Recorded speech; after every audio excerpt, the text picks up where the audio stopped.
line here in the U.S. So that in and of itself could be catastrophic. Well, let me show you a little bit of that. I tend not to show that on the, but I will since you asked. Yeah, give me just one moment right here now. Yeah, no problem. I'll just Reference maps. Here it is, right sure. here. This is these are those reactors that you're talking about. You also need to look at where the earthquake zone. There's also I think 5 major fault lines, almost equal to the San Andreas on the east coast that they're not telling the people. I found some data pertaining to that. That was a, but take a look at this now. Keep in mind that when Earth tilts, Canada will be temporarily in the Arctic zone. Now they also have uh, nuclear power plants. I show some of them in Canada, but keep in mind they're built for that climate zone. If you go into the Arctic zone with 150-mile-an-hour winds, freezing temperatures, the water system is going to freeze. Their cooling water is going to freeze because it's not designed. Remember, I work for an engineering company.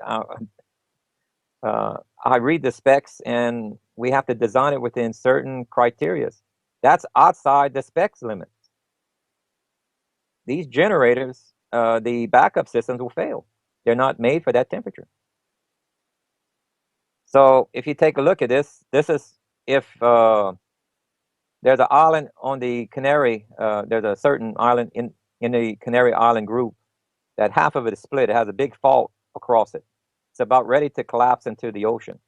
Well, as this planet comes close, it's going to cause that island to slide. If it slides, you're looking at a tidal wave. You're looking at 9 tidal waves hitting the East Coast. The first one, according to the computer models that I've seen, the first one is 90 foot tall. And they're progressively small after that. 9 of them will hit the East Coast when the La Palma Island collapse. It takes about 8 to 9 hours for it to reach the coast once it starts. Then we have, I said, something like 21 nuclear facilities on the East Coast that's very close to the either on or near the coastline that could fail. Then we're looking at as this thing gets here, if we have a major impact that hits the Earth, which you can expect. This southern half right here that I showed at the bottom. It's not coming up. There it is. Perfect. Okay, Thank I'm you. sorry. No, that's fine. These are the nuclear power plants you were talking about. And when the La Palma Island collapses, the computer model shows 9 tidal waves hitting the East Coast. The first tidal wave is 90 foot tall, followed by 8 more. So the first tidal wave will not have time to recede before it's hit again, pushing the waters deeper and deeper inland. There's 21 nuclear facilities on the East Coast that some of them would definitely be threatened, but total of 21. Look at how many is in Illinois. I mean, that state's going to get vaporized. Right. That's so, and then the Gulf of Mexico, which we'll talk later, is actually the world's largest crater impact site, and you can find where the crater rim used to be, which is the outer curve that I'm showing here. Okay, this slid once in the past. That's why we have oil right here. That's buried plant life, green plant life, which is buried. That's why we have all this oil off the coast of Texas and Louisiana. We're shifting right now as I'm speaking.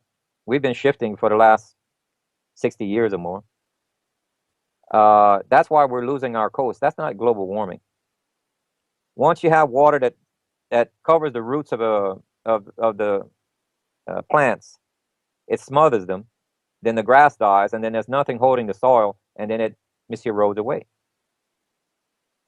And you don't see this on all of the coast. You see this where there's a cave-in about to happen, a collapse. And right at the edge of this outer rim I'm showing you is Toledo Bend. That's where they put a dam, because that's the edge of the crater rim. It was the ideal spot to put a dam right there, and they made an artificial lake right there. and this is going to collapse. That's going to take looks like about 4 nuclear facilities to the bottom of the Gulf. And when that slide happens, you're looking at a tidal wave that goes all the way around Central America, which catches 2 of Mexico's nuclear facilities. The West Coast, the Bible talks about on the second event, which is 150 days later, a fiery mountain, which is wormwood, which is a meteor, which is part of the debris field that trails this. A lot of people thought that was Chernobyl. Right, but it's not. Once you see, whenever you're missing data, you can't paint the full picture of a story. We didn't Right. have this data until I did this research. This explains what Revelation is talking about. And the second event, you're going to have a meteor shower again, but it's going to be on the nighttime side of Earth on the 150 days later. The first event is on the daytime side of Earth, and this is going to be the second event, which is at nighttime. And one of the meteors is going to be as large as a mountain. Now, the one that made the Gulf of Mexico, you can take this and estimate 1/10 the crater size is how large the meteor was. That meant that the meteor was about 110 miles across. And that happened during Noah's time. That's what caused the waters to recede, and I can explain that later. So this next one has to be smaller than 110, otherwise it would wipe out all life form.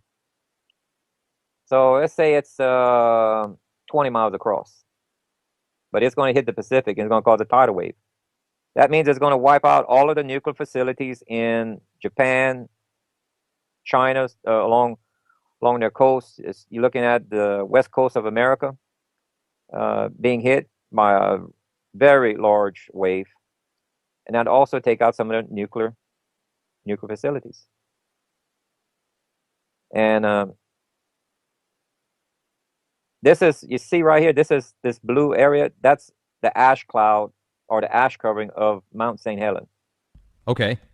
Well, then this is Longview Caldera. That's see, we have 3 super volcanoes in America, not just one. We have 3.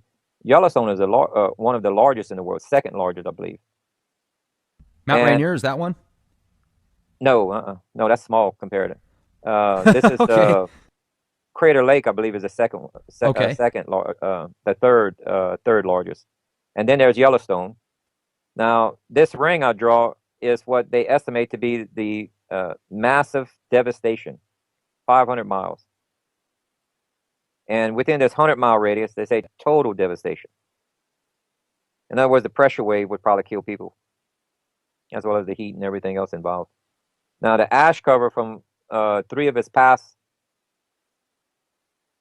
you see, eruptions covered all of these areas that I'm showing here. That's 3 of Yellowstone's previous explosions that had taken place. Yellowstone is showing all of the signs of this happening again. And this planet is going to be the final cause that causes it to erupt. Because the stresses that's going to be involved on Earth as it passes close to Earth. Because the stresses on the remember, continental crust is only floating on a second layer, which is the oceanic layer, if you want to call it that. Ocean layer is the second layer. Continental crust is sitting on top of it, looks like a memory foam, and it slides around on there. Well, these stresses, when the Earth starts to tilt, these continents are going to shift. As the Bible says, every island and mountain is going to be moved. That extra stress is going to cause Yellowstone to go off. And this is the type of ash cover that you can kind of expect.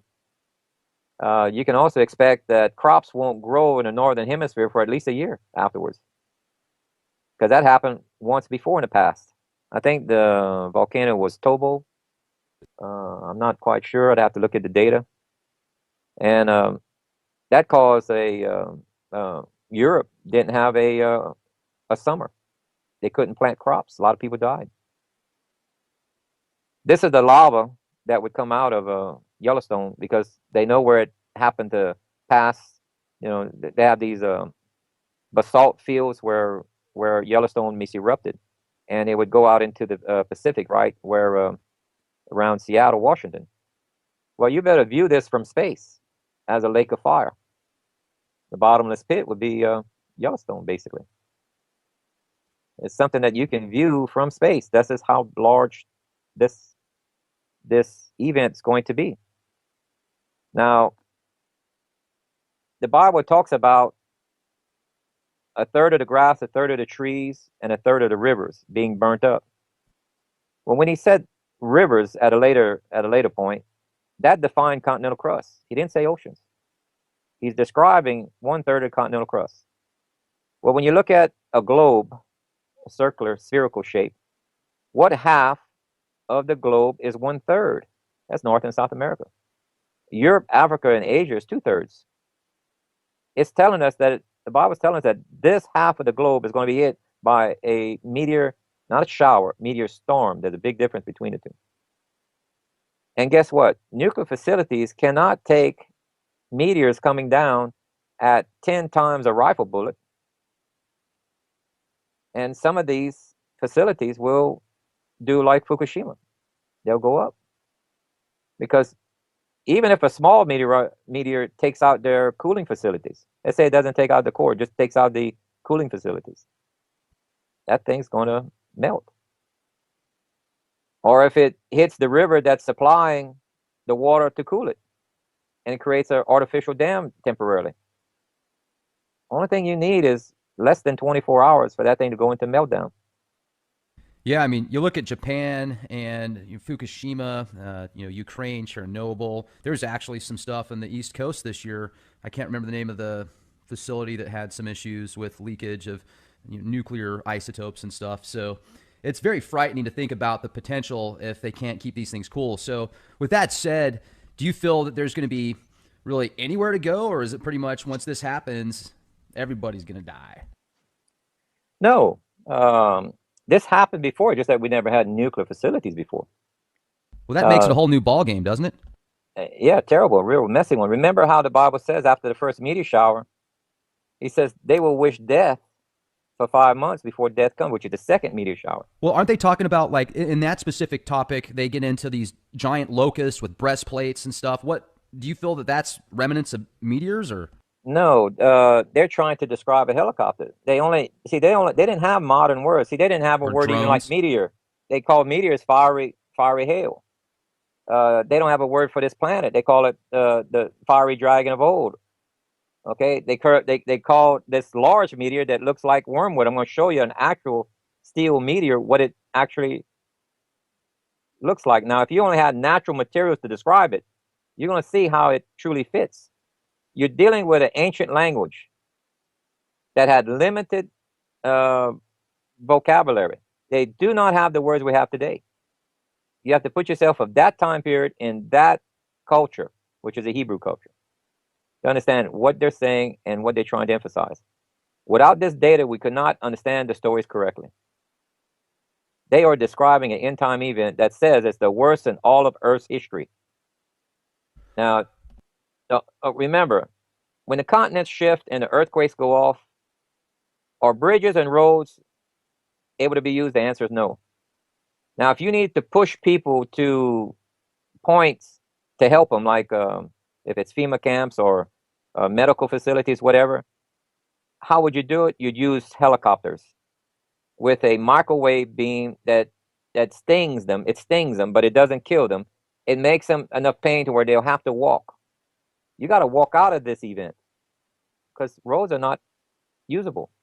Yeah, they're really pushing those microwave beam technology with law enforcement agencies and some of the military applications. That's definitely a possibility, and I didn't think about that. I'm glad you brought that to my attention. You also break down the different sills and how, if you read Revelations, there's a formula where sill 1 is released before 2, etc. And probably drones too. Maybe they were talking about that because it seems like that's certainly the wave of the future right now, the technologies that are available. I remember driving on I-10 back Labor Day last year, and I was in the middle of nowhere, Texas, and we were going about 80 miles an hour on the freeway. That's the speed limit at that location. And just above us and to the right, there was what I thought at first was a drone, but it wasn't like a drone that I had ever seen before. It looked like a miniature jet. And my wife said, she goes, "Oh, is that like a rich person jet or something like that?" Because it looked like just big enough for one person to fit into. And it basically, it stayed to the right of us, I would say about 2 o'clock. It wasn't even 100 feet above us. And then when it got in front of the car, it turned to the left and it just blasted off. It just went, and I did some research. I tried to find what kind of drone it was, and it's actually not a drone. It was a Lockheed Martin missile that they dropped from F-22s and jets and stuff like that. So wow, it's very fascinating. Remember, the government is 30 to 40 years ahead of us. Um, so the technology that you may see whispers of, they probably already got. This is the biblical and secular accounts that I was able to spot as far as the when it passed by from Noah's flood, and we can talk about all the way to Revelation, which is seal 6 and 7. And let me point out. See, this is the one I was telling you. Remember how it rained for 40 days, and then Uh huh. it was the earth stayed flooded for 150 total.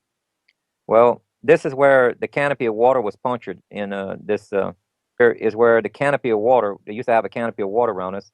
And remember how in school they talked about Pangea? Oh yeah. Well, let me mention something in physics that tells you that that's nearly mission impossible the way that they bring the scenario around. If Earth is molten and it's forming crust and it's spinning, why would all the crust form on one side where the Earth is not in balance? I don't know. That goes against physics. Only way that that can happen is if that Pangea is landlocked, because there was no oceans at the time. There was lakes and seas mentioned, but there was no oceans. The top canopy of water. There's outside books that said there was 7 meteors that punched holes in the canopy and it caused the floodgates of heaven. That's not a normal rain. The floodgates of heaven opened up, 7 of them. It took 40 days for Earth to flood. Earth stayed flooded 150 days. Now you can read into the accounts, 150 days. Noah felt a great wind come over the waters. He called it God's breath. Then he saw the waters recede. That was the pressure wave from a very large fiery mountain that hit the earth. That created the Gulf of Mexico. That knocked off 71% of our crust on the opposite side. Remember, this thing's coming in about 8 times a rifle bullet, the speed of a rifle bullet. That knocked off 71% of the existing crust of that time, and that happens to be the exact volume of our moon. Then the waters receded, and that made our oceans. And that's why you had Pangea. Now the Earth is wobbling, and that causes the continents they're already cracked, but that causes them to shift. Remember, the continents are not glued down. They're like floating on memory foam. So this heavy wobble caused them to move quite quickly to where they are today. It didn't move slowly. They were very well lubricated with the water. They had underground water talked about. It came up springs because they had a structure underneath there, of like a honeycomb structure that collapsed, and even the Russians had drilled into it. There's a saltwater region of crushed granite filled with salt water that's underneath the continents that they cannot explain. So this is a model here. This is to scale. This green layer is Pangea. This layer, this white layer is the Himalayas. This purple is a pressure wave that I'm going to show you. This area right here, this voided area, is the Gulf of Mexico. That's the diameter of it. When it came in at roughly 22 degrees. And how we know is when we piece the continents back together and we look where the Himalayas are, we can reverse the model and figure out the angle of attack. When this thing exploded, the pressure wave went to the core and it bounced off that solid core and it made the Himalayas in seconds. Moving the core forward is what knocked 71% of our continental crust on the opposite side, creating the moon. Now, let me show you how big the crater is. Whenever you piece back where Africa needs to be, you can see where it used to be off the coast right here. All right. A lot of people try to make things fit from land to land, but that's not the way it was. You got to go where the shelf is off the coast. You see, you had lakes and streams between the two. Okay. That's almost like a perforated page. That's where it rips apart at because it's the thinnest. Now you see where Cuba is right here? Uh huh. It's touching South America. Just recently, they found off the west coast of Cuba, right in here, a city 200 and 270 feet below the sea level. Huge mystery because the Gulf has never been that low. They can't figure out how a city got there. Well, because it was existing at the time of the impact. This is where the Mayans and some of these ancient cultures were. They built on the tip here. And now, after the movement, the end of the area here collapsed into the ocean, and it preserved these ancient temples, which is like a pyramid, just like exactly what you see today in modern Mexico. Those ancient temples, and they got one 270 feet below the sea level, and they can't figure out because they know that the Mayans never went to Cuba. No, because Cuba was part of South America and the Yucatan Peninsula at one time. They touched. So that might explain the quick disappearance of that culture. Well, the part of it, because remember, the Mayans said they were asked by the Spaniards when they came, did y'all build some of these? He said, no, we just misinhabited them. They're already some of these things were already built. Some Right. of the so depending on I'm talking about pre-Mayan basically, but I call it because it's mixed up with their culture. But this was pre-Mayan. This was prior to the flood. You see, and Uh you huh. can see a large impact makes a double rim. You can see where Florida had a lake cut in half right here. Well, you follow this curvature, you better see where the crater goes. The crater rim goes exactly where I was telling you. The southern part, the northern part of this crater rim, it's exactly at the edge of Mr. Toledo Bend. Is a dam right there because it's a natural structure to put a dam to hold water. This crater is roughly 1,100 miles across. Now, scientists have a problem with this. When dealing with a crater so large, there's two levels of energy. One of them is the impact, and then there's a secondary energy field caused by a frequency. That frequency violently vibrates carbon molecules where they spontaneously combust. So plant life, insects, animal life, humans would vaporize in a ring of fire that would go all the way around the globe, and no life would exist. Earth should be a burnt out cinder because of this impact. So they can't get past the math. Well, here's the city I was telling you about. That's underneath the edge of Cuba. It's 2,300 feet below the water. No, 395 feet below the water. You know, You I find wonder this. why they found what the big deal was with pyramids back in the day. You ever thought about that? There's definitely they did put a lot of effort, a lot of manpower in it. So why? I wanted to show you this right here. Remember, scientists have a problem with that crater because of the size of it. Right. Well, they never bothered to recalculate this that the heat issue is resolved if the Earth is flooded because water is a good absorber of heat. Only way that crater could happen, that meter and life to exist, is if the Earth was entirely flooded. And the only way that the moon can be created, which is only made out of crust, there's no core to the moon. Okay, the moon has gravity, but it has no magnetic field because it doesn't have a core. There's even iron oxide. The satellites found a huge amount of iron oxide.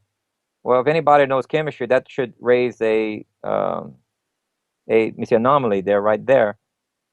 How do you get iron oxide on the moon when there's no atmosphere or water? Because that's basically the simple term. That's iron rust. For rust to happen, you have to have oxygen and an atmosphere. How do you have rust in large quantities on the moon? Because that at one time had an atmosphere, but it was when it was on Earth. And keep in mind, the only way for the waters to recede is if you remove crust. 71% of the top crust is missing. If you put it back where the oceans are and you reduce the Himalayas down, you have a flooded Earth again. You have a logic triangle that you can't beat. Now, the only way that life could exist is if they were on a boat right here. You have the crater, you have the moon, and you have plenty of evidence showing the Earth was flooded. And because logically, mathematically, and physics involved tells you this Gulf of Mexico as a crater cannot exist unless you have some way of solving the heat. And the only way you can do that is if you have a flooded Earth. Now, there's also, if you look at the asteroid belt that's past Mars and the Kuiper belt that's past Pluto, there's a lot of talk that the possibility of those were planets at one time and something caused them to explode, and now they're asteroid belts. I'm wondering if you follow that same theory and if you believe that Planet X could have been the possible reason for that.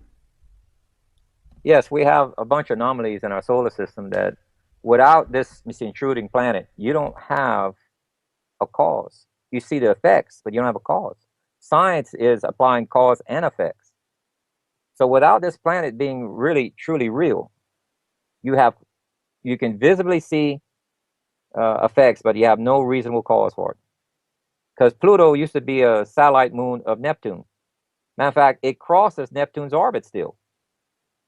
That's why they declassified Pluto as a planet.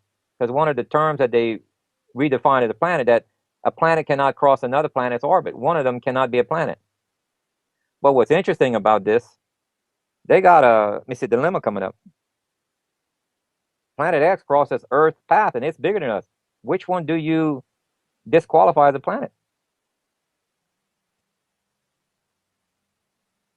I don't think you can.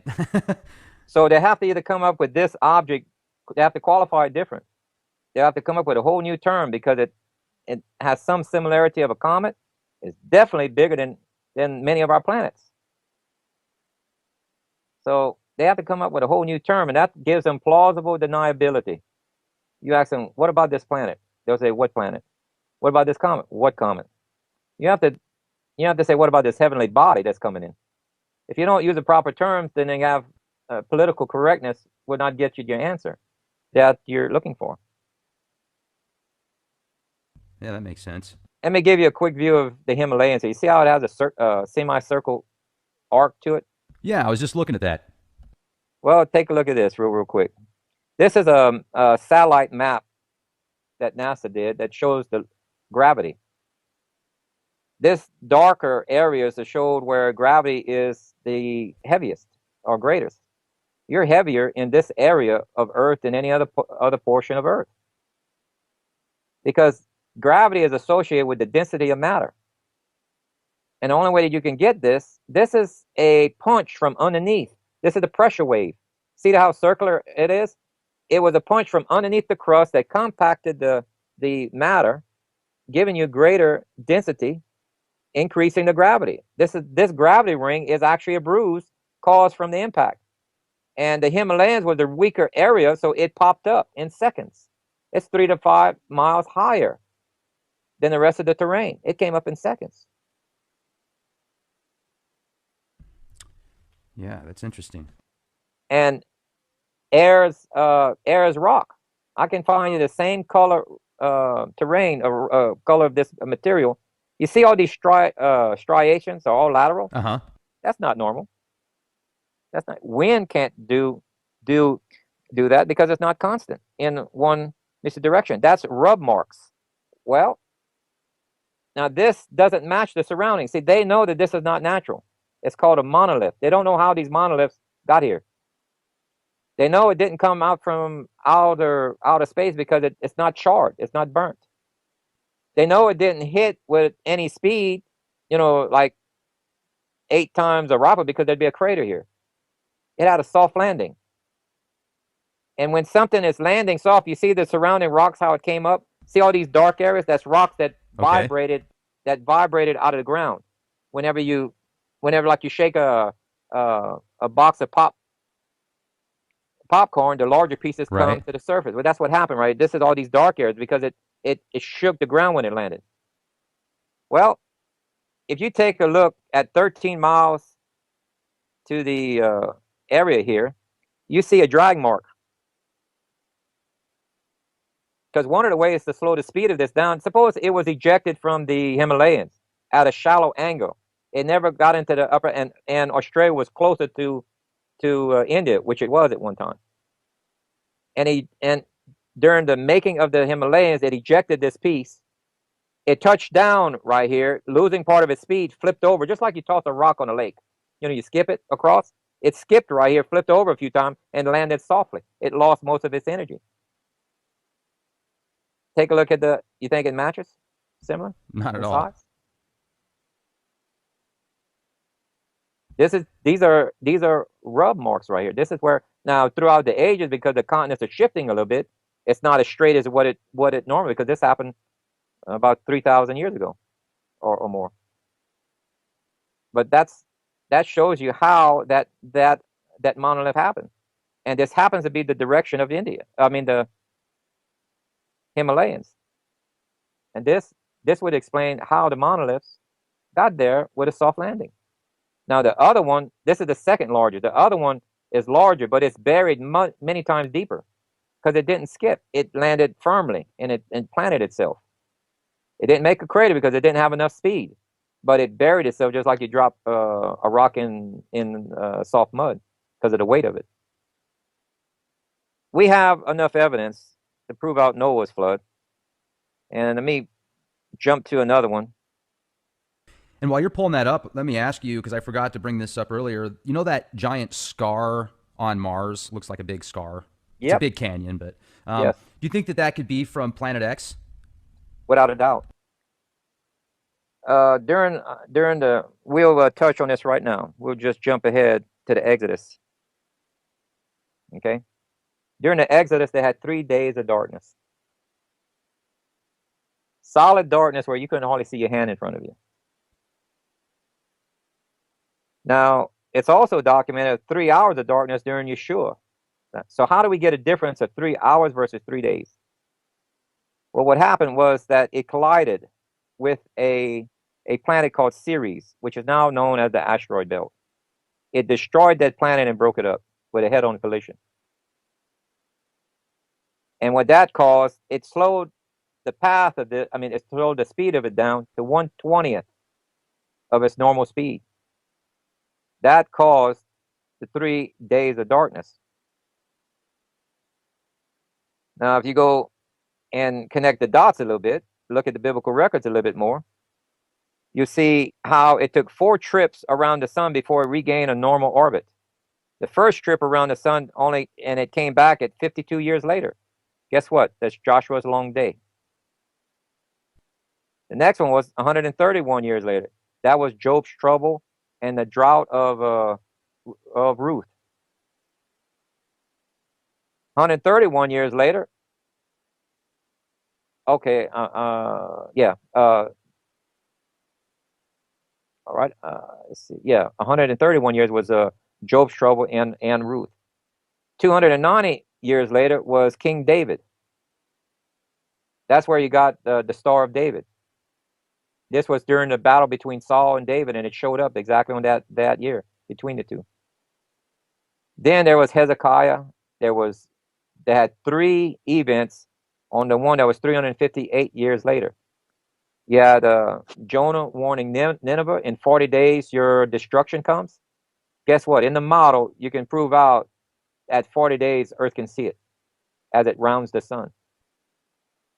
How did they know that?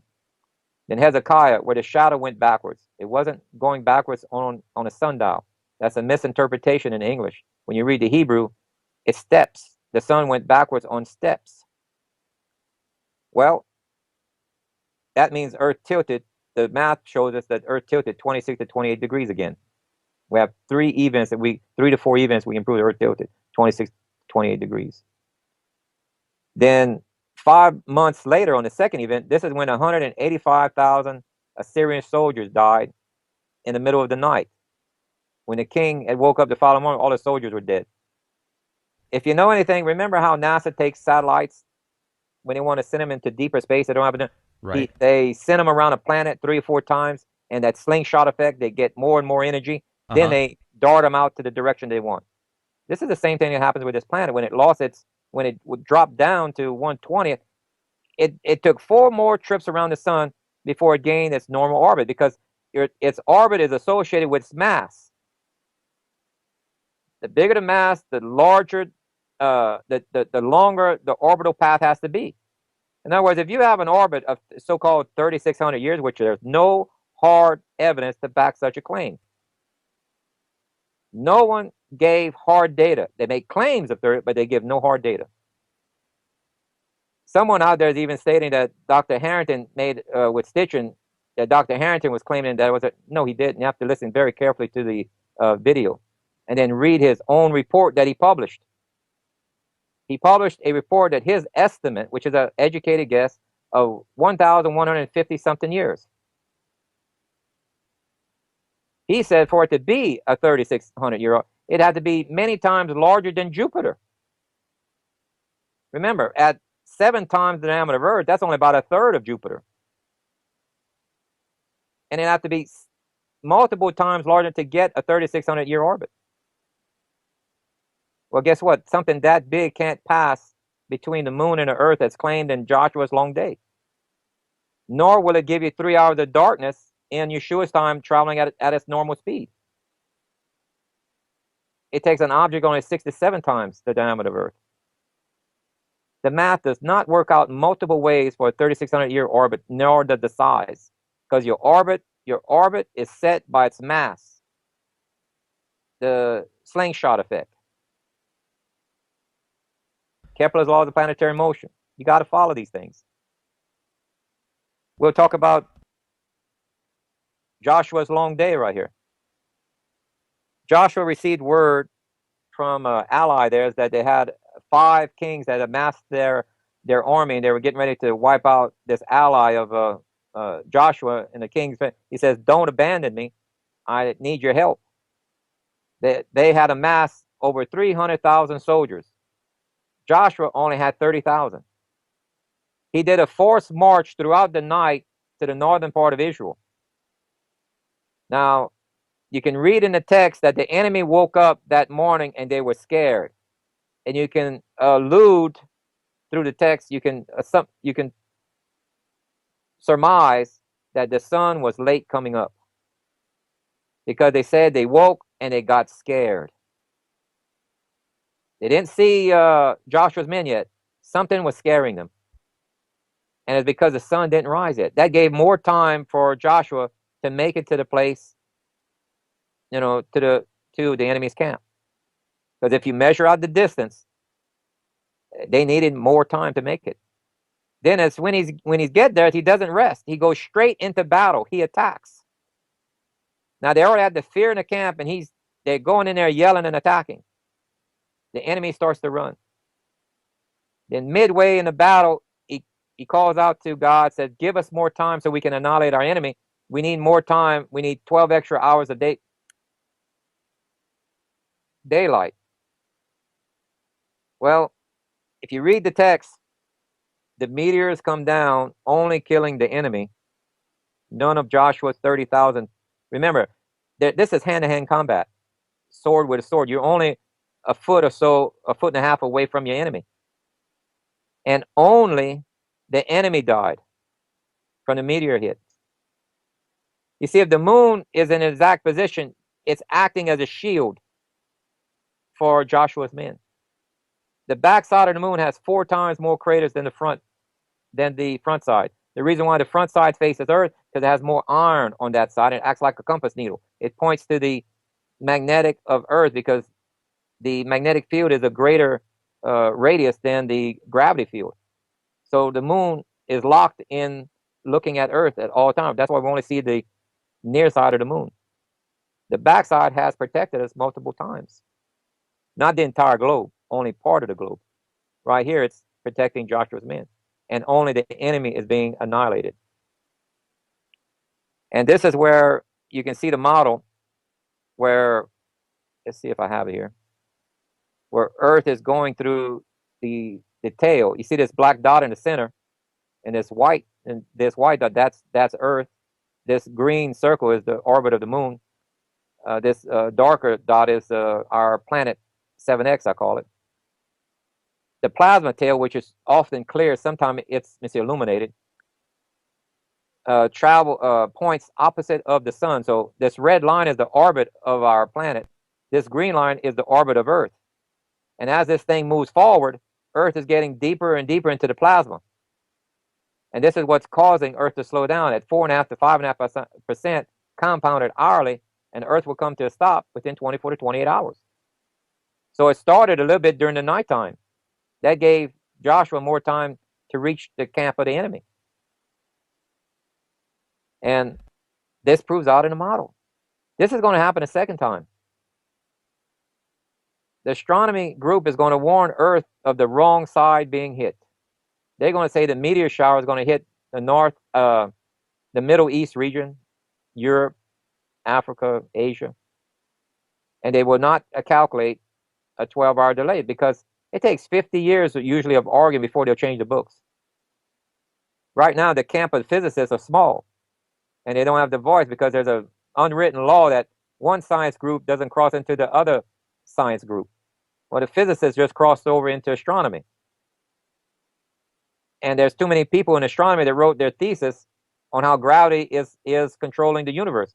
These people got to die out before textbooks or anything is changed that the universe is plasma ruled or electromagnetic ruled.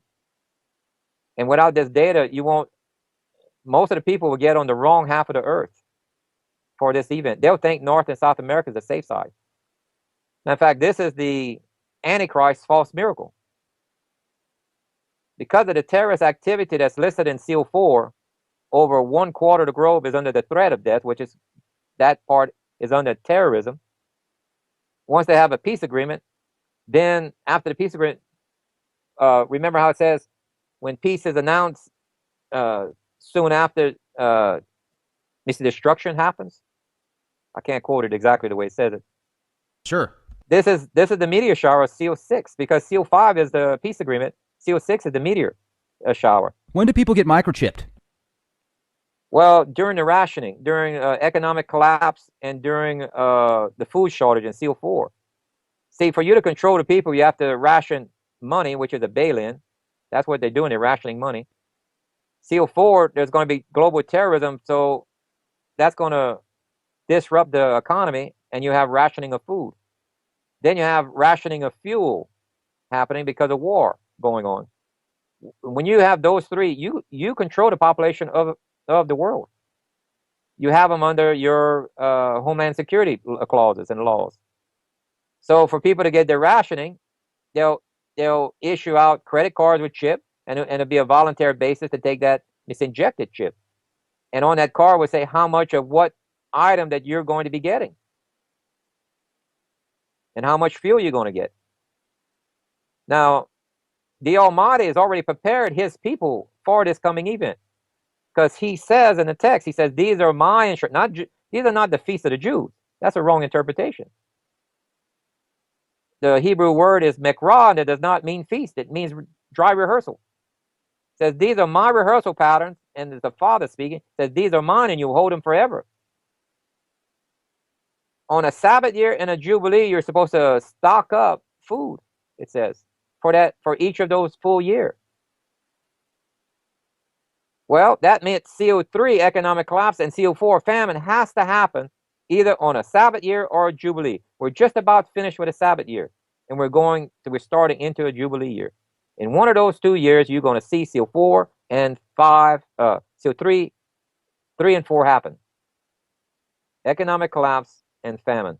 His people who follow his instructions are prepared for this.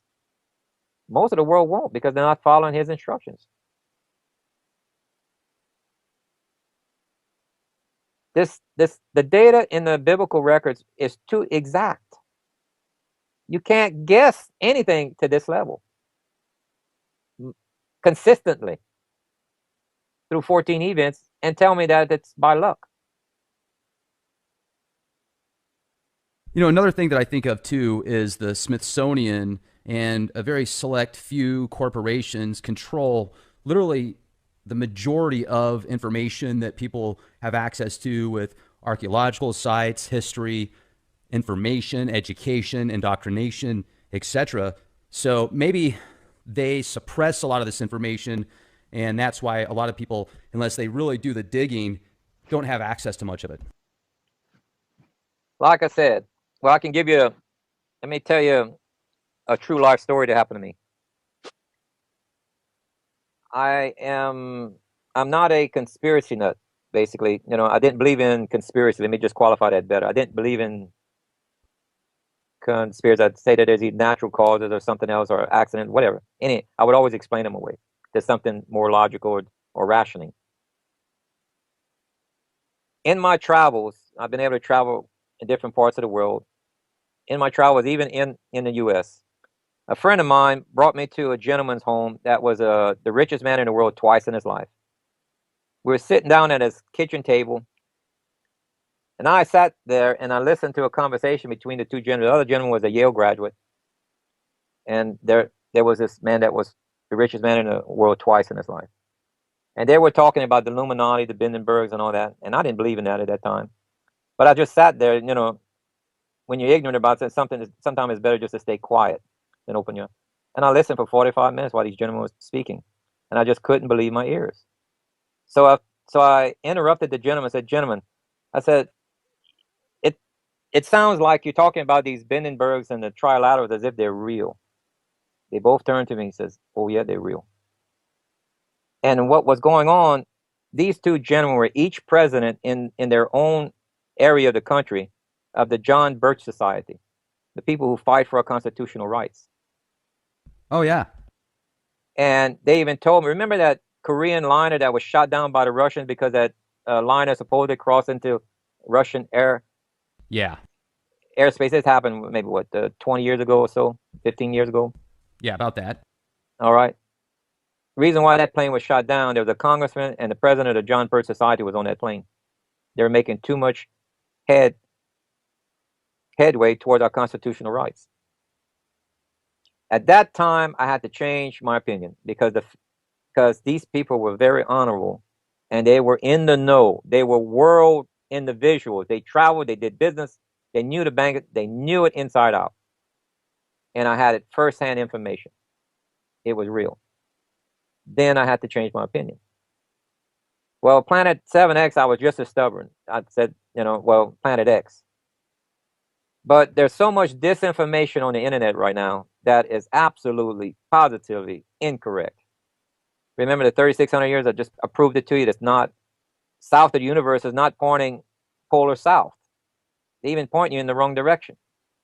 There's even some Washington Post articles that's leading you in the wrong direction. They point you to Monsieur Orion. That ain't it. All of the other articles, when you do the math and the science and the overlay, it's where they sent the Pioneer and Voyager probe, Sagittarius.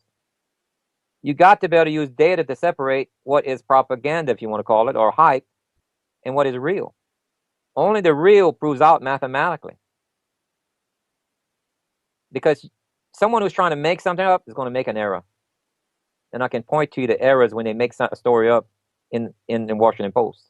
For one, that's one of the worst ones to get actual facts from. And it's just incredible amount of data. Well, and you're talking about disinformation. Let's jump on that bandwagon for just a moment because there's tens of thousands of photographs out there right now that some might say is Nibiru or Planet X or Wormwood or a sundog or an anomaly or a reflection or swamp gas or a UFO or a comet or Mercury. There's so many different explanations and so many different possibilities. What is your take on being able to see Planet X right now? There is no valid sighting in the public realm. They may have a valid sighting in the government realm through their satellites and other ways and everything, but there's no valid sighting in the public realm of our planet at the moment. They have the ability to cloak an object, and I even showed a video on how they're able to cloak an object. They use lasers, and they can bend light. That means also the spectrum of infrared, because that's part of the spectrum of light.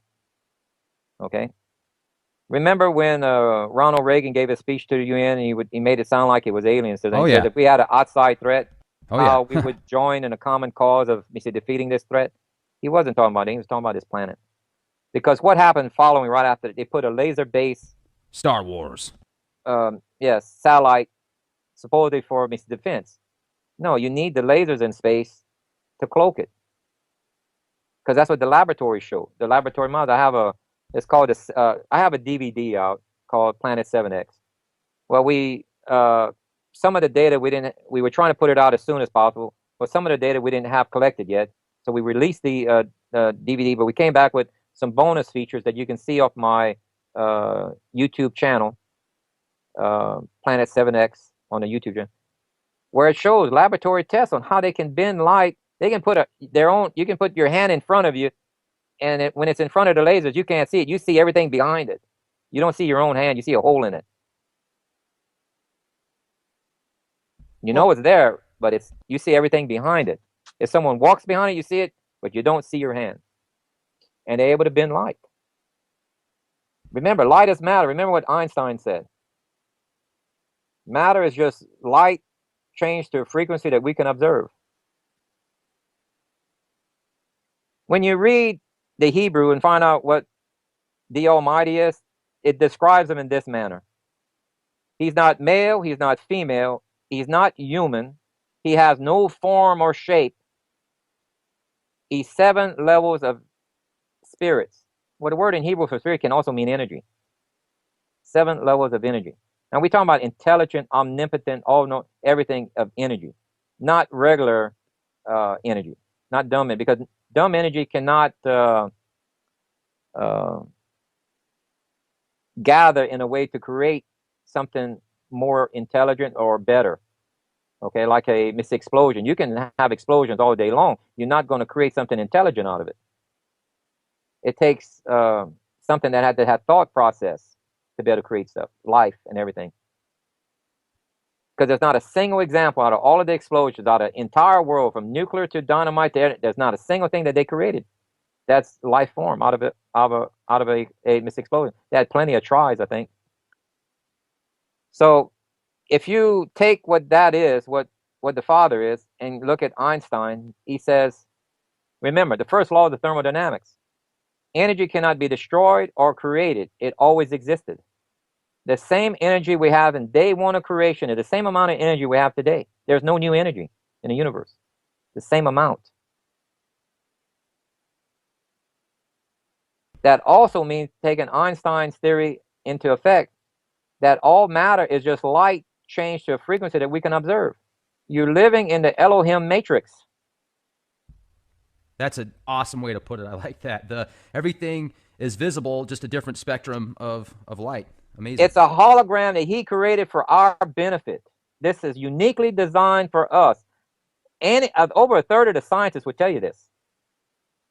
Earth is in a unique place, and if you, I have a DVD here. I just watched. I think it's called the Principle, maybe. Let me see.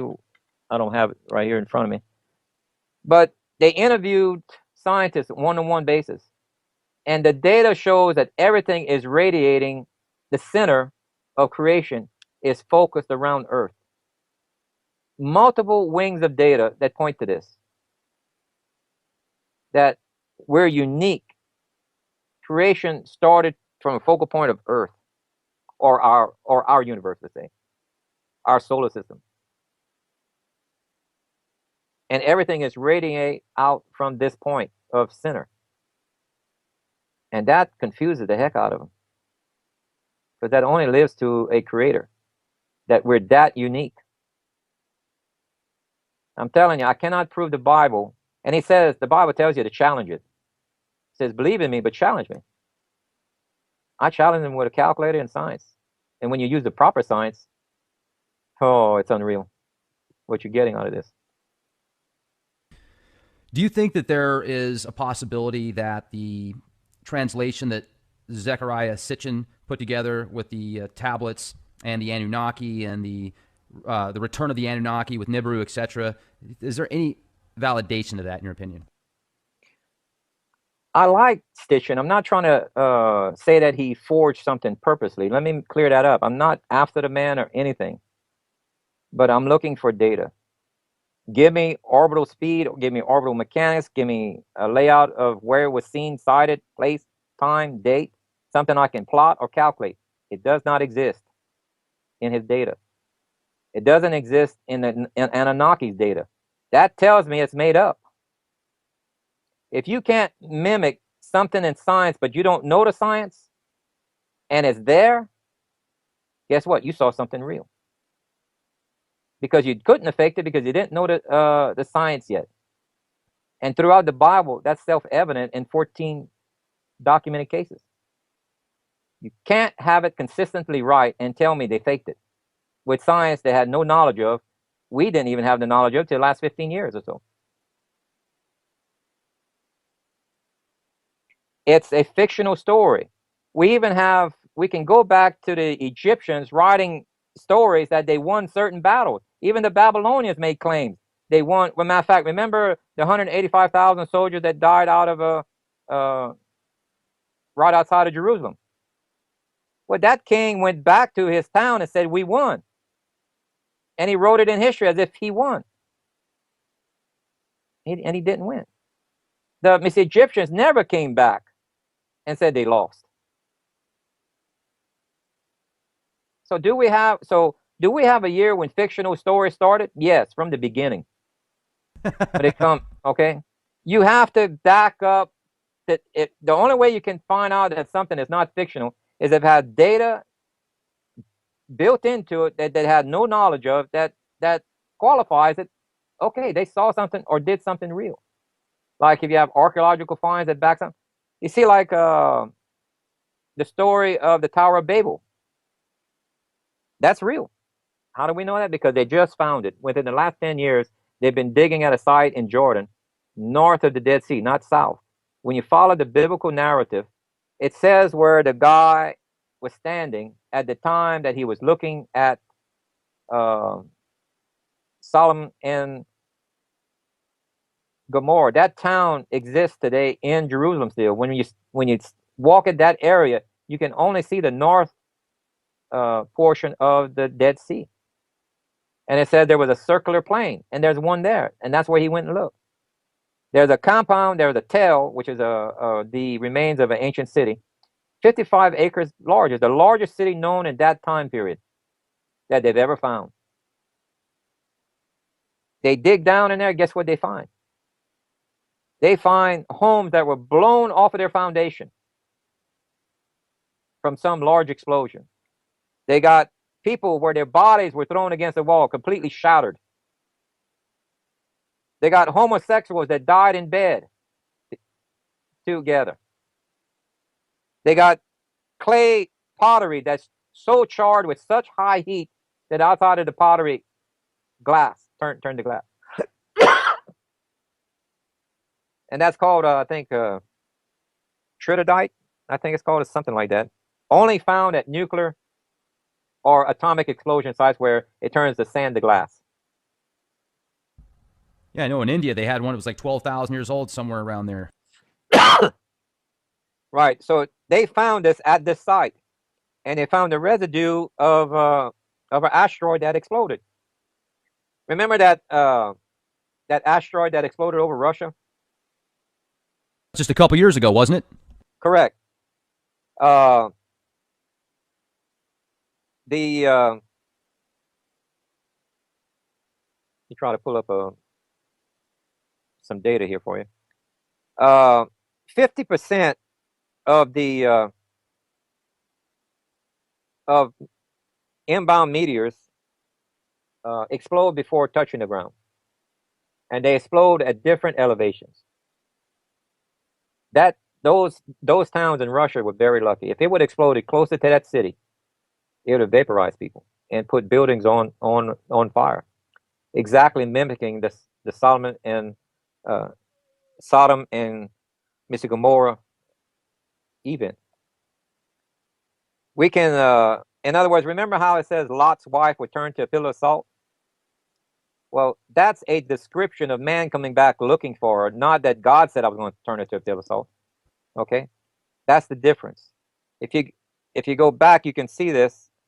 Remember in Nagasaki when the atomic explosion happened? Yes. You could see the shadows of people on stone walls and steps and bridges where they were vaporized, but because of the shadow protected the cement from light, where the microorganisms and dust that were embedded in the cement didn't get vaporized.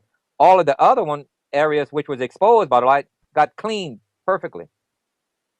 leaving only the shadows of where the people stood. So how would ancient man describe a shadow of this type to the shape of a man? They said God turned him into a stone. That's what they said about her. Remember, they said, do not look back. There was two cities that actually exploded, Sodom and Gomorrah. When she heard the first explosion, and the reason why she went back, because she had more than two daughters. Some other daughters that she had stayed behind. When she heard the first explosion, she went back to check on them, and she wasn't supposed to. The second blast happened, vaporized her, leaving a shadow on the wall of the town. I believe it was the wall. I don't believe it was a stone in the middle of a area. It was she was behind the gates, and she came out behind to see about the city. She was vaporized. This is the professor, Steve Collins, from Trinity Southwest University, that found Sodom and Gomorrah. This is where it is, right here. Tel El Haman is called. This is the mountain that used to be the city. This is what the artist rendering of it. These are these remains of what they found. They found the gate that the two angels walked through. They found the bedrock that proves that many people were died there, and how the foundations were. Some of the houses were blown off of their foundation. This southeast corner, I believe he said, where all those homes were blown off the foundation. And here's a picture of the world's oldest homosexual couple in Sodom, right there. Look at 5,000 that. year old. So now keep in mind, I had portrayed this story over a year ago, and the findings are just now coming out on the results of that dig, proving out the story that this planet is what delivers this shower of meteors. And this is the one I was talking about, Hezekiah, in the Hebrew text. This is where the sun's shadow goes back 10 steps. This is Hezekiah's stele they found in an archaeological dig right here. You see a disc with wings. This is the literal way that you would present something in the ancient time. The wings meant it flew across the sky. Not that it literally had wings, that had movement. A large object moved across the sky, shaking the earth, and it was a memorable moment. Remember, the earth tilted. You had high winds, the whole 9 yards. That scared everybody. And I give the passages. Now, I estimate, let's see now, keep in mind, if this object passed close to Earth, you'd have electrical discharge the same way that Comet Siding Springs did to Mars. You should have some impact craters on Earth. All of that scarring that you were mentioning about on Mars earlier, remember when I told you it lost its speed to where it moved to 1/20th? Right. To have that amount of craters on Mars is because it was going slower. And it probably turned around and it stayed in orbit with Mars for a little bit before it headed towards the sun. So it had plenty of time to gouge out the large scar. And because Mars would have been caught up in its plasma tail, Mars would have either slowed down very slowly or even stopped, allowing this constant digging to take effect. It's the only way that you can explain that. That is not by a casual flyby traveling at 88,000 miles per hour. You'd only have a couple of hits in crater form. Like, see, this is where it passed on Mars. Mars lit up like a light bulb. This is Comet Siding Springer. This is a small comet compared to that planet. Now, just think if you reversed it around. This planet is 6 to 7 times larger than Earth. What kind of lightning strike do you think is going to hit the Earth? If a little comet can do that to Mars. Right. So here's a crater in Africa called the Eye of the Sahara that scientists have proven is not a meteor crater because it's not concave. There's no glass there representing a impact. It doesn't have any of the material you would associate with a meteor impact. on this western region, it cut away 300 foot of depth out of the mountain. This is a plasma strike when this planet was passing by. Think of a 30-mile wide lightning bolt dissolving away the rock in the mountain.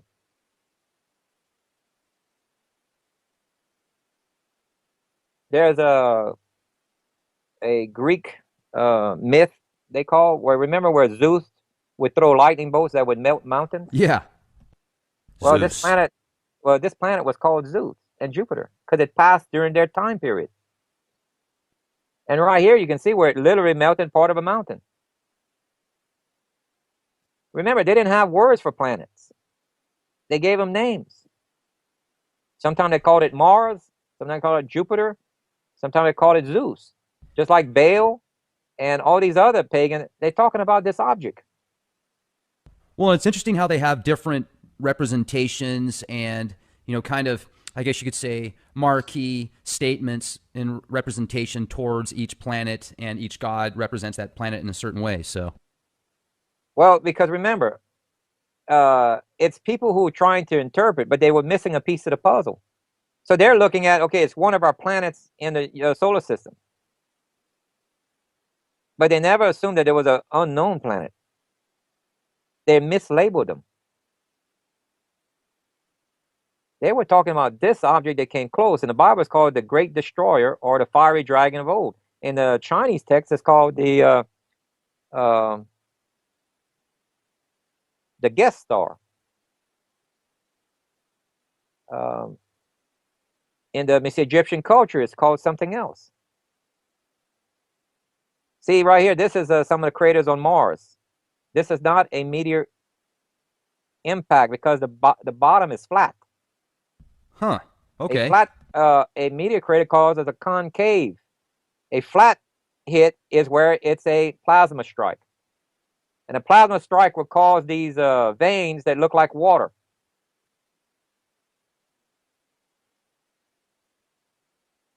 See, Mars, Venus, and Mercury are along the path of its travel. And all of these planets have these plasma strikes on them. Plasma strikes. Yeah, that's new information for me. I appreciate you bringing that to our attention. Now, every time Earth is hit with this heavy strike, whenever you hit a magnet with a lightning bolt, it changes its polarity. It has been documented that Earth's polarity has changed multiple times. But they don't realize what's causing it. See, if Earth has a dozen strikes, each time it's hit, it changes the polarity of the Earth in just one passing. Remember, you have 12 hours of its passing. Maybe 4 hours or maybe 2 hours of that is lightning strikes. But you're going to have, so keep in mind when we're in the plasma tail, that all generators will have to be turned off globally probably 3 days before it's crossing. We spend in the plasma field almost 24 hours, 24 to 28 hours.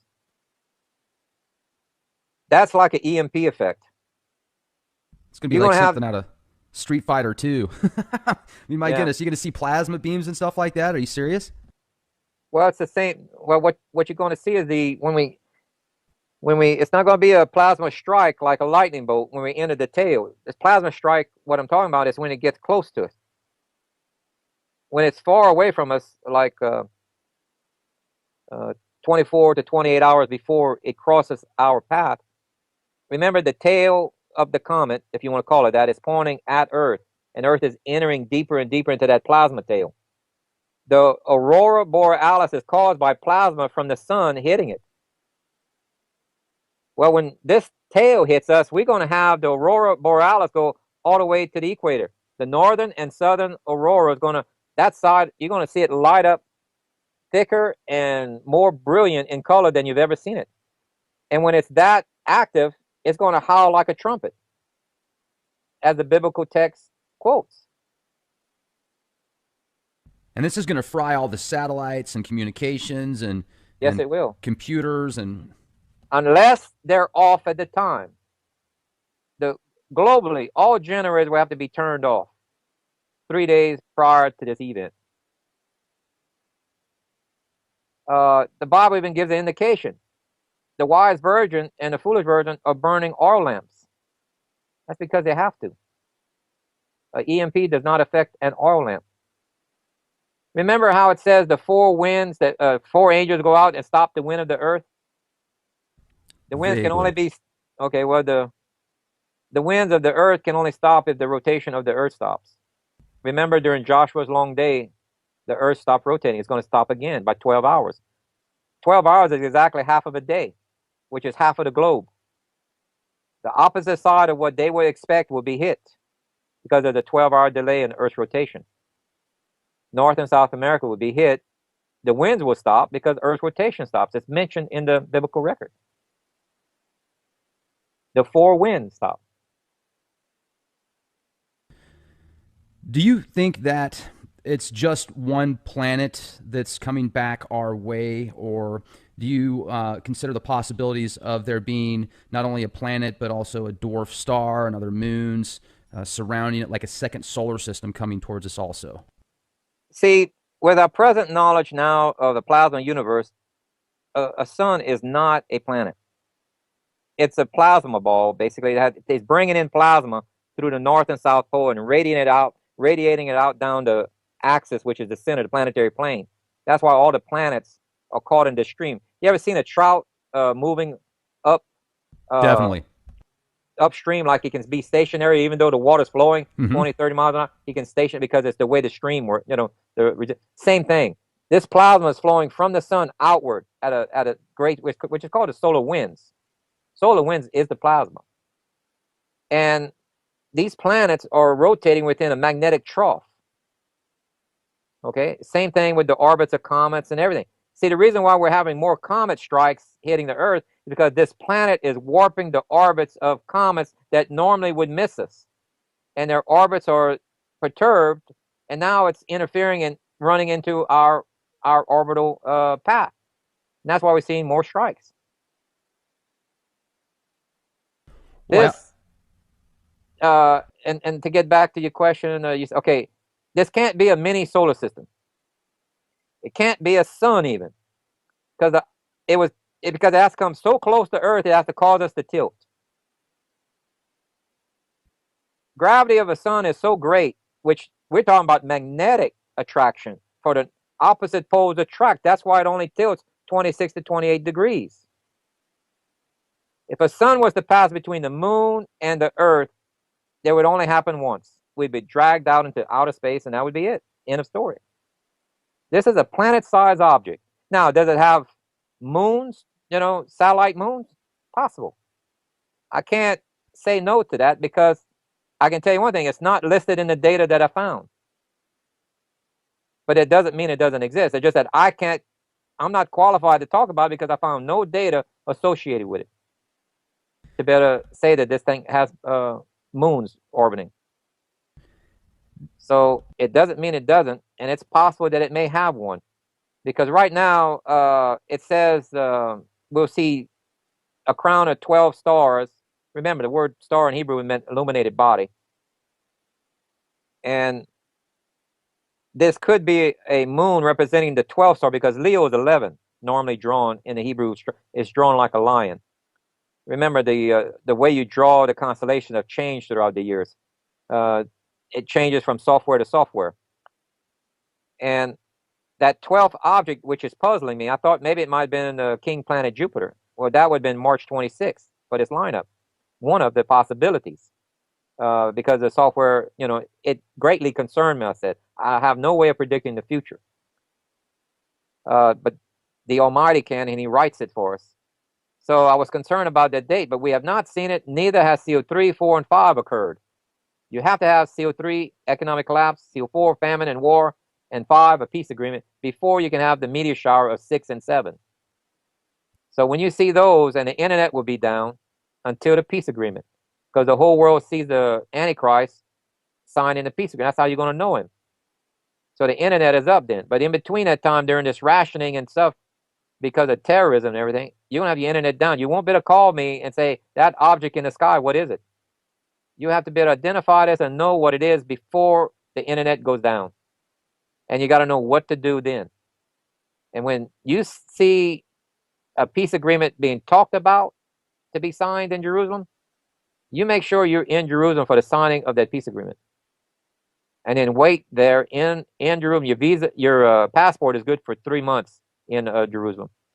You wait there until Passover comes around, March or April. And that's when the two witnesses will appear for the feast. And shortly after that, the Messiah appears, and he brings you to a place of safety on earth, in the wilderness, it says. And only a remnant will make it to this place of safety.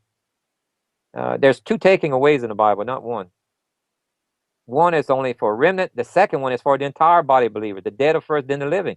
But he already qualified that if you go through the Great Tribulation without being in this place of safety that I'm providing, and you make it, count yourself lucky. Very few you will. Because he said, this is the time of Jacob's trouble. Jacob is Jews and Christians, basically. And they're going to be hunted down by Esau. Esau is the Muslims. They're going to hunt you down like dogs, cutting off your heads. Do you think that's kind of the push right now as far as the mental conditioning process, the intertwinement of the Muslim culture into Western culture? And, you've got all of these refugees and people coming from Syria and other places out there, others war-torn. And a lot of them are actually, the perfect age and form for militants. So do you think that could be kind of the beginning of this process that you're discussing? The New World Order needed a war. They need to cause a crisis. And then they come back with a solution for it, which they're the ones creating both of these. So they create the crisis. You think, since when are you sending millions of Muslims to Christian community when there's plenty of land in Muslim? I mean, Saudi Arabia has a tent city with air conditioning, sewage, everything to hold close to 1 million or more people. And it's not being used. But yet they're sending Muslims to Christian, and they're turning down Arab Christians from coming over. They're only allowing the Muslims to come in because there's an agenda. Within these groups are terrorists. Remember, a quarter of the world, that's 1.8 people, is under the threat of death. You got to have a way of getting enough of these terrorists in these Western countries, because 1.8 billion is roughly the Western nations that they have to put under lockdown of what? Rationing of money, food, and fuel. Homeland security. You follow the biblical, it says prepare food, water, or whatever supplies for the Sabbath and the Jubilee. You got 1 more year left before the Messiah is ready, if we got the Jubilee correct, and it appears so. But if you wait till economic collapse of bail-in, then you can't remove money to get your food and stuff. That will happen almost overnight. You either follow the biblical instructions ahead of time, otherwise you will be caught in the globalist trap that they're setting for you. And he's already pre-warned you. Well, I mean, many people now live paycheck to paycheck, but even those that do have a decent amount of money saved up for possibilities of hard times, a lot of it's in the bank. And like you said, how easy would it be for, oh, sorry, you can't have access to your bank account today. There was some type of computer virus, or there's a glitch, or we're updating the software, or there's a satellite that went down, or, anything they can come up with. So hang on to some cash and supplies and everything else. Now, I first of all, Gil, I would like to thank you so much for coming on here with us at the Leak Project. I know that you canceled a dinner reservation with a friend of yours, so thank you. It's my pleasure, and if you wish to cover any of the other data that we didn't touch on yet, I'll be more than welcome to come back or answer any of your audience questions if you want to collect some of their questions, and we can try to answer some of them. That'd be fantastic. Absolutely. I know that you said you did a session in Russian or for Russia that went 6 hours, and I would certainly love to pick your brain longer and get information and questions put together. Well, if you want to ask your audience if they would go to www.planet7x.net, we have a DVD that this is a hard topic to talk to people about, especially to show a pastor or a Bible study group or any of them. You can play this to groups, and it enlightens them on a technical level that this, in other words, I share what brought me out of being a skeptic into this is a real object. Then the book, which is free, takes you through all of the biblical narrative and five secular groups, five secular event. They can download that for free from the same site at the bottom. And this would educate your audience to where they can develop questions and helps them get a grip of this before the internet goes down. Remember, I can tell you about Los Alamos that's been testing a new internet for 4 years. It's impervious to virus.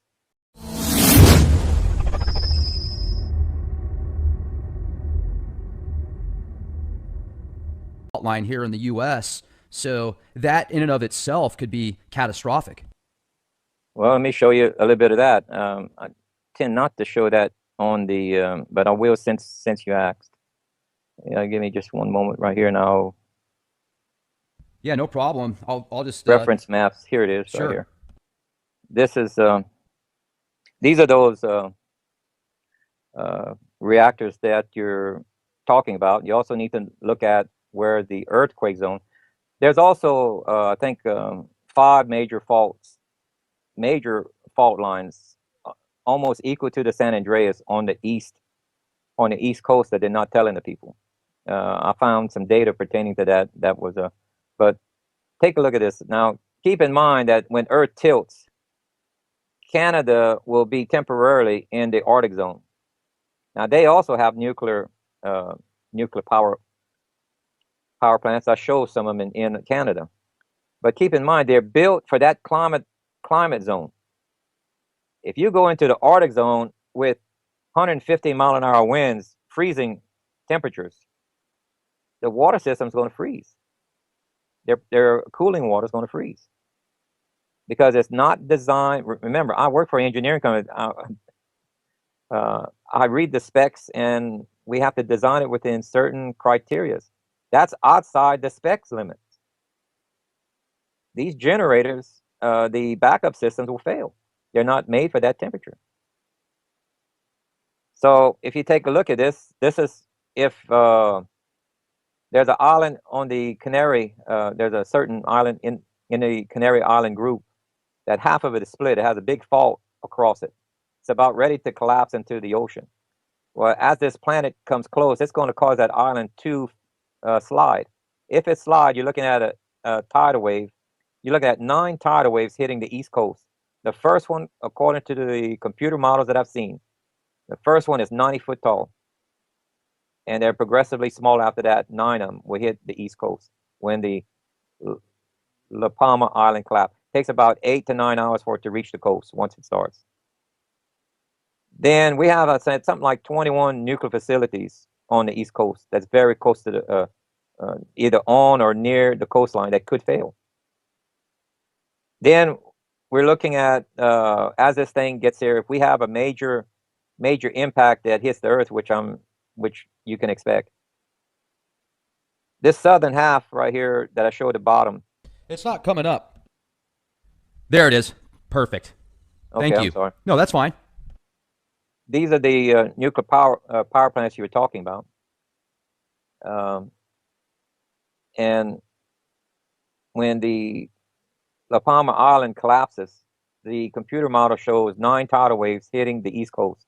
The first tidal wave is 90 foot tall, followed by 8 more. So the first tidal wave will not have time to recede before it's hit again, pushing the waters deeper and deeper inland. There's 21 nuclear facilities on the East Coast that some of them would definitely be threatened, but total of 21.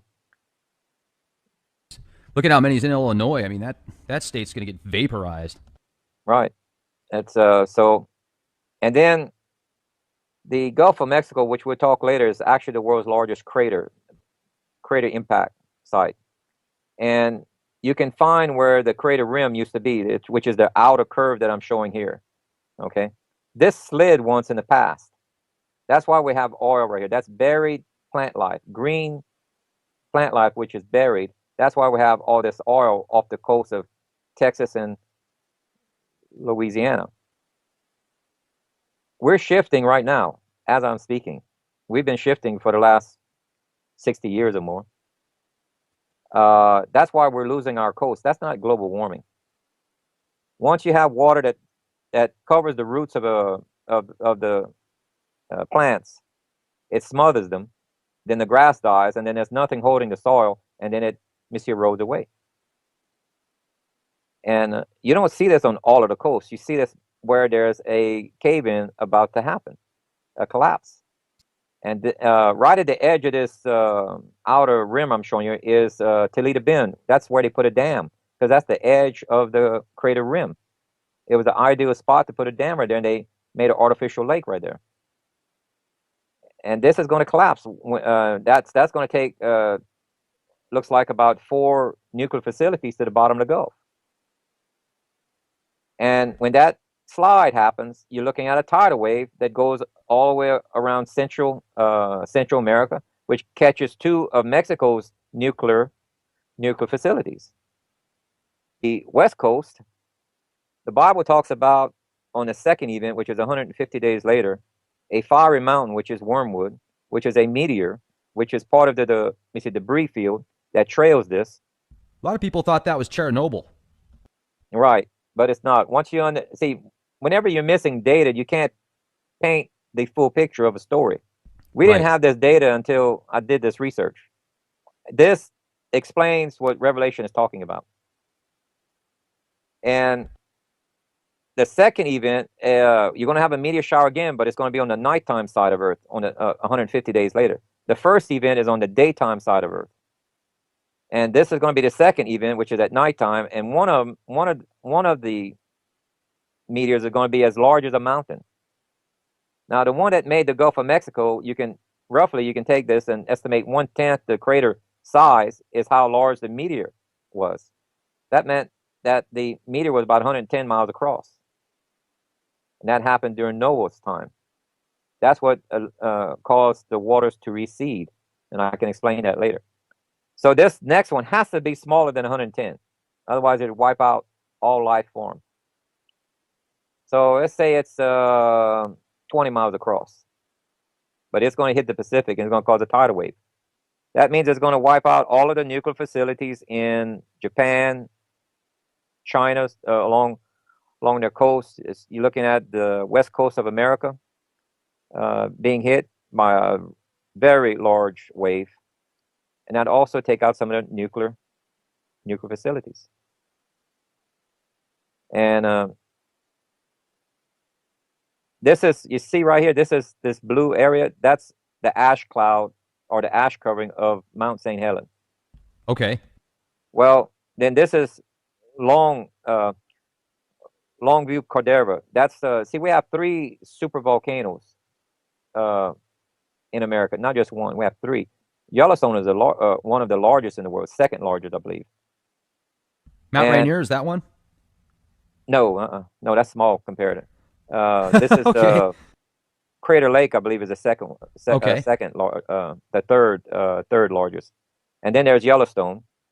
Now, this ring I draw is what they estimate to be the massive devastation, 500 miles. And within this 100-mile radius, they say total devastation. In other words, the pressure wave would probably kill people, as well as the heat and everything else involved. Now, the ash cover from 3 of its past, we see eruptions covered all of these areas that I'm showing here. That's 3 of Yellowstone's previous explosions that had taken place. Yellowstone is showing all of the signs of this happening again. And this planet is going to be the final cause that causes it to erupt. Because the stresses that's going to be involved on Earth as it passes close to Earth.